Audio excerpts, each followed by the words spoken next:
Hello అండి, ఎలా ఉన్నారు? Welcome to my channel Nancy vlogs and food. ఇప్పుడే కనుక నా ఛానల్ చూసినట్లయితే ప్లీజ్ సబ్స్క్రైబ్ చేసుకొని లైక్ చేసి షేర్ చేయండి.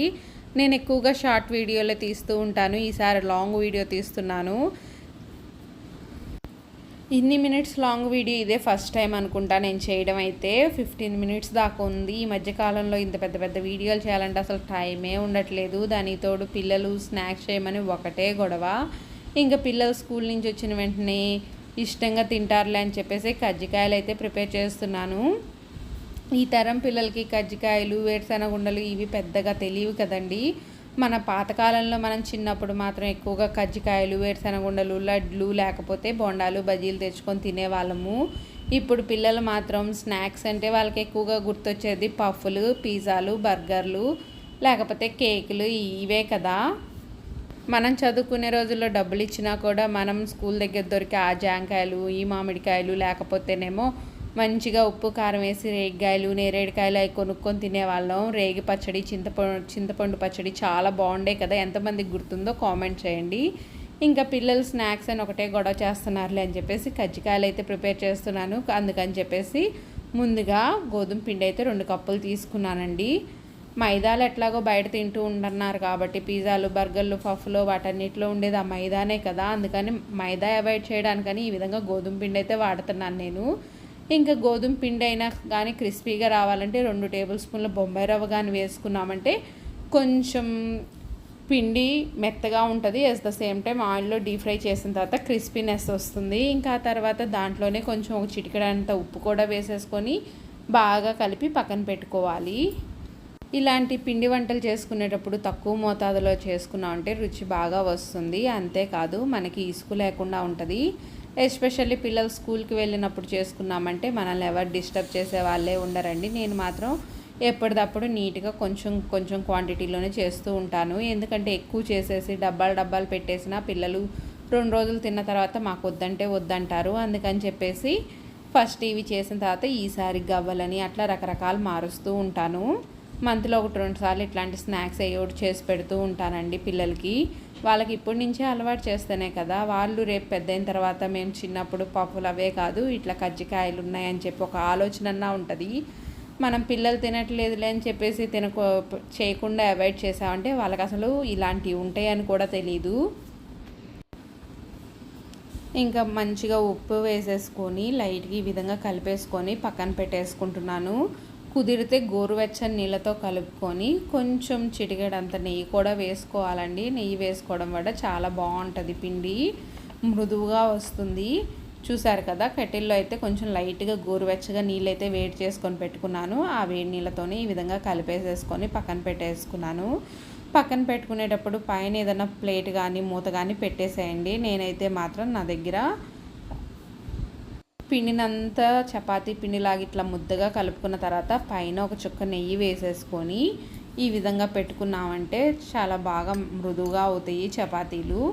ఇంకా తర్వాత దీన్ని క్లోజ్ చేసేసుకోవాలి. గాలి చొరబడకుండా క్లోజ్ చేసుకోవాలి. కుదిరితే పేపర్తో అయినా లేకపోతే ప్లేట్ అయినా పెట్టుకోండి. ఒక మంచి గుడ్డు ఉంటే క్లాత్ అయినా వేసుకోండి, దాని మీద సరిపోతుంది. కలుపుకునేటప్పుడు మాత్రం గుర్తుంచుకోండి, ఇట్లా మృదువుగా మెత్తగా కలుపుకోవాలి. అప్పుడే బాగుంటాయి కజ్జికాయలు. మరీ ఎక్కువ రోజులు నిల్వ ఉండే కాదు కదండి. ఇది సింపుల్గా అప్పటికప్పుడు చేసేసుకొని ఒక 4-5 రోజుల్లో తినేటట్టుగా నేనైతే ప్రిపేర్ చేస్తున్నాను. ఇదిగోండి ఈ విధంగా పెట్టేసుకొని గాలి చొరబడకుండా పక్కన పెట్టేసుకుందాం అంటే ఇంకా దాని లోపల స్టఫింగ్ ప్రిపేర్ చేసుకోవచ్చు. చక్కగా పిండి డ్రై అవ్వకుండా ఉంటుంది. ఇంకా తర్వాత మంచిగా దోరగా వేరుశనగపప్పు అయితే వేపుకొని పక్కన పెట్టుకున్నాను. ఎండు కొబ్బరి, నువ్వులు, ఇలాచి ఇట్లా నువ్వులు, ఎండు కొబ్బరి, వేరుశనగపప్పు అన్నీ కలపడం వల్ల వాళ్ళకి తెలియదు మనం లోపల ఏమేమి వేసామో. షుగర్ బదులు బెల్లం వాడుకుంటే చాలా మంచిది. నేనైతే అన్ని టీ గ్లాస్ తీసుకున్నానండి. 1 టీ గ్లాస్ నువ్వులు, 1 టీ గ్లాస్ కొబ్బరి తురుము అట్లా తీసుకున్నాను. కొబ్బరి తురుము ఏం లేదు, కొబ్బరిని అయితే ఇట్లా సన్నగా కట్ చేసి పెట్టుకున్నాను. నువ్వులను కూడా దోరగా వేపుకోవాలి. వేరుశనగపప్పు వేగిన వాటిని కూడా పొట్టు తీసేసాను. కొంచెం తక్కువ పొట్టు తీసేసుకుంటేనే బెటర్ అండి, లేకపోతే ఇంకా తొక్క అంతా ఇదిగా ఉంటుంది. ఇంక వీటన్నిటిని మంచిగా ఒక మిక్సీ జార్లో తీసుకొని మెత్తగా రుబ్బుకుంటున్నాను.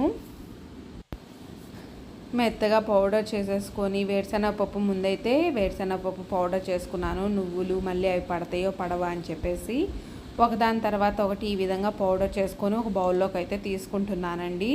వేరుశనగపప్పు ఎండు కొబ్బరి వేయడం వల్ల పిల్లలకి మంచి బలము. విడిగా కొబ్బరి తినండి అమ్మా అంటే అస్సలు తినరు. బెల్లాన్ని కూడా నేను దంచేసి పక్కన పెట్టేసుకున్నాను. ఇంక దాంట్లోనే ఎండు కొబ్బరిని కూడా మిక్సీ పట్టేసి వేసేసుకున్నాను. ఆ తర్వాత నువ్వుల్ని కూడా దోరగా వేపుకున్నాను కదా, దాన్ని కూడా ఇదిగోండి ఈ విధంగా మిక్సీ పట్టేసుకొని దీంట్లో కలిపేసుకుంటున్నాను. అన్నీ ఒకదాని తర్వాత ఒకటి మిక్సీ పట్టుకుంటే ఏంటంటే మనకి బాగా ఎంతవరకు మిక్సీ పట్టుకోవాలో కుదిరిద్ది. లేకపోతే అన్నీ ఒకేసారి వేసామంటే కొన్ని బాగా మిక్సీ అవుతాయి, కొన్ని ఏమో అవ్వవు. వేరుశనగపప్పు అక్కడక్కడ ఉంటే పిల్లలు మళ్ళీ ఇష్టంగా తినరు కదా. కుదిరితే శనగపప్పు కూడా వేసుకోండి. చాలామంది ఉట్టి శనగపప్పుతో కూడా చేస్తారు, అవి కూడా చాలా బాగుంటాయి. కాకపోతే పిల్లలకి కొంచెం ఎక్కువ లేకుండా ఇట్లా వేరుశనగపప్పు ఎండు కొబ్బరి వీటితోనే పెడితే బలం అని చెప్పేసి నేను ఈ విధంగా చేస్తున్నాను.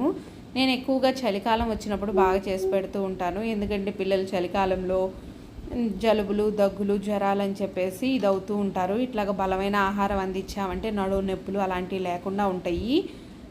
నువ్వులు కూడా వేసాం కాబట్టి మంచి రిచ్ కాల్షియం అందుతుంది పిల్లలకే కాదు మనకు కూడా, ఆడవాళ్ళకు కూడా. నువ్వులు తినండి అంటూ ఉంటారు కదా. ఇంకా ఈ ఉరుకులు పరుకులు జీవితంలో అసలు నువ్వులు తినాలనే ఆలోచనే ఉండదు మనకి. అందుకని చెప్పేసి చట్నీల్లో లేకపోతే ఇట్లా స్వీట్లు చేసుకునేటప్పుడు అప్పుడప్పుడు ఈ విధంగా నువ్వులు కానీ వేసుకున్నామంటే హెల్త్కి హెల్త్ మంచిది. మనకి మంచి స్నాక్ రెసిపీ కూడా రెడీ అయిపోయింది. ఇంకా వీటిని కూడా రెడీ చేసుకొని పక్కన పెట్టేసుకున్నాను. ఇట్లా పౌడర్ చేసుకొని ఫ్రిడ్జ్లో పెట్టుకున్నాం అంటే 1-2 నెలలైనా పాడవదండి. పిల్లలకి అప్పుడప్పుడు చపాతీల్లోనో లేకపోతే ఉట్టిదైనా నెయ్యి వేసేసి లడ్డూలు చుట్టి ఇచ్చేయచ్చు, చాలా ఇష్టంగా తింటారు. మీరు కుదిరితే డ్రై ఫ్రూట్స్ కూడా వేయండి, నేను చూపించడం మర్చిపోయాను. నేనైతే జీడిపప్పు బాదం పప్పు కిస్మిస్ కూడా వేశాను, సన్నగా తురిమేసుకొని నేతిలో వేపుకొని వేశాను. ఆ వీడియో స్కిప్ అయినట్టుంది. ఇంకా తర్వాత మంచిగా ఇందాక చపాతీ ముద్దనైతే కలిపి పక్కన పెట్టుకున్నాం కదా, దాన్ని అయితే తీసుకొని ఈ విధంగా చిన్న చిన్న ఉండలుగా చేసుకోవాలి. చిన్న చిన్న ఉండలు వేసుకొని పిల్లలు ఇంటి దగ్గర ఉన్నప్పుడు బాగానే ఉంటుంది, కానీ వాళ్ళు చేసే అల్లరి తట్టుకోలేక వాళ్ళు లేనప్పుడు ఎక్కువ శాతం చేసుకుంటూ ఉంటాను ఇలాంటి రెసిపీస్ అన్నీ. పిండినైతే మరోసారి ఈ విధంగా కలుపుకుంటున్నాను. మనం ఎంత బాగా కలుపుకుంటే అంత బాగా వస్తుంది కజ్జికాయలు. అందుకని చెప్పేసి చక్కగా ఈ విధంగా కలిపేసుకొని చిన్న చిన్న ఉండలుగా చేసుకొని పక్కన పెట్టేసుకున్నాను. మీరు మీ పిల్లలకి ఇలాంటి స్నాక్సే చేసి పెడతారా? కామెంట్ చేయండి. మీ పిల్లలకి ఇష్టమో కాదో కూడా చెప్పండి. ఇంకా మా పిల్లలైతే ఫస్ట్లో మారం చేసేవాళ్ళు, తర్వాత వాళ్ళే అడిగి మరీ చేపించుకోవడం మొదలుపెట్టారు. ఇంకా మా వారు కూడా బయట స్వీట్లు ఎందుకులే అని చెప్పేసి అవాయిడ్ చేసేసి అప్పుడప్పుడు ఇంట్లోనే ఈ విధంగా చేయమని చెప్పి అంటూ ఉంటారు. 1-2 సార్లు ఫ్లాప్ అయినా తర్వాత చేసేకుంది అదే అలవాటు అయిపోయిద్దండి. చపాతీలు చేసుకునేటప్పుడు ఎప్పుడైనా కానీ మొక్కజొన్న పిండి వాడుకున్నామంటే అతుక్కోకుండా బాగా వస్తాయి. నేను రెగ్యులర్గా చపాతీలు చేసేటప్పుడు కూడా ఎక్కువ కార్న్ఫ్లోరే యూజ్ చేస్తూ ఉంటాను. పిండి తొందరగా ఇదిగా ఉండేసి చపాతీ రుద్దేటప్పుడు అతుక్కోకుండా ఉంటుంది. అట్లా దీనికను కింద దానికి, అందుకని చెప్పేసి చక్కగా ఈ విధంగా చపాతీలు అయితే రౌండ్గా చేసుకోవాలి. రౌండ్గా రాకపోయినా పర్వాలేదులేండి, ఈ మధ్య యూట్యూబ్లో చూసి టెక్నిక్స్ మరీ ఎక్కువైపోయినాయి. చపాతీలు ఎలా వచ్చినా కానీ మధ్యలో ఒక గిన్నె పెట్టేసి ఇలా అనేసామంటే మంచిగా షేప్ వచ్చేస్తుంది. కాబట్టి ఎలా వచ్చినా పర్వాలేదు, దిగులేం అక్కర్లేదు. చక్కగా ఈ విధంగా చపాతీలాగా చేసేసుకొని మధ్యలో ఇట్లా తిప్పుకుంటూ కానీ చేసుకున్నామంటే పల్చగా చేసుకోవాలి. మరీ మందంగా ఉందంటే పిండిగా అనిపించేసి పిల్లలు తినడానికి ఇష్టపడరు. కొంచెం పల్చగా ఉంటేనే బెటర్, స్టఫ్ చేసుకోవడానికి కానీ అది బాగుంటుంది. తినేటప్పుడు కజ్జికాయ గుల్లగా వస్తుంది కజ్జికాయ మాత్రం. ఇంకా చూసారు కదా, ఈ విధంగా చేసుకున్న తర్వాత ఇంకా ఫోల్డ్ చేసేసుకోవచ్చు. చెప్పాను కదా, మరి అంత రౌండే రావాలని లేదు. కజ్జికాయ ఈ స్టిక్ ఉన్నా కూడా మీరు ఆ విధంగా చేసుకోవచ్చు. నా దగ్గర ఉన్నాయి కానీ వస్తువులన్నీ పిల్లల అడావిడితో అన్నీ అటకెక్కేసినాయి. అందుకని చెప్పేసి నేను ఇంట్లో ఉన్న వాటితోనే ఈ విధంగా సింపుల్గా చేసేస్తున్నాను. ముందు ఒక మూత పెట్టేసుకొని ఇట్లా కట్ చేసుకున్న తర్వాత ఇందాక చేసుకున్నాం కదండి, దాన్ని కూడా పెట్టేసి 1 టేబుల్ స్పూన్ పెడితే సరిపోతుంది. పెద్దదైతే మాత్రం 2 టేబుల్ స్పూన్లు పెట్టుకోవచ్చు. చక్కగా ఈ విధంగా 1 టేబుల్ స్పూన్ పెట్టేసుకొని మధ్యలోకి పెట్టేసుకొని ఫస్ట్ కజ్జికాయని మాత్రం నేను ఎక్కువ పెట్టేశాను. మరి మీరు చూసి పెట్టుకోండి. ఇంకా చుట్టూ మాత్రం కొంచెం గోధుమ పిండి నీళ్లు కలిపింది దాన్ని కానీ రాసుకున్నామంటే బెటరు. నేను మాత్రం ఉట్టి నీళ్ళే రాస్తున్నానండి. పాతకాలంలో స్కూల్ డెకరేషన్ చేయాలంటే మైదాని ఇంట్లోనే ఈ విధంగా ఉడకపెట్టేసుకొని నీళ్ళల్లో తీసుకెళ్ళి గమ్లాగా యూజ్ చేసేవాళ్ళం కదా. ఎంతమందికి గుర్తుందో కామెంట్ చేయండి. నాకైతే అసలు భలే గుర్తుంది. స్కూల్ మా ఇంటి వెనకాలే కాబట్టి అలాంటి తిక్క తిక్క పనులన్నీ నేను ఎక్కువగా చేస్తూ ఉండేదాన్ని. ఇంకా తర్వాత కజ్జికాయలన్నిటినీ ఈ విధంగా పెట్టేసుకున్న తర్వాత ఆ షేప్ రావాలంటే ఏం చేయాలనుకుంటున్నారా? మన దగ్గర ఫోర్క్ ఉందనుకోండి, అదే మ్యాగీ తినే స్పూన్ ఉందనుకోండి, ఈ విధంగా ఒత్తేసుకున్నామంటే సరిపోతుంది. కజ్జికాయ షేప్ వచ్చేస్తుంది.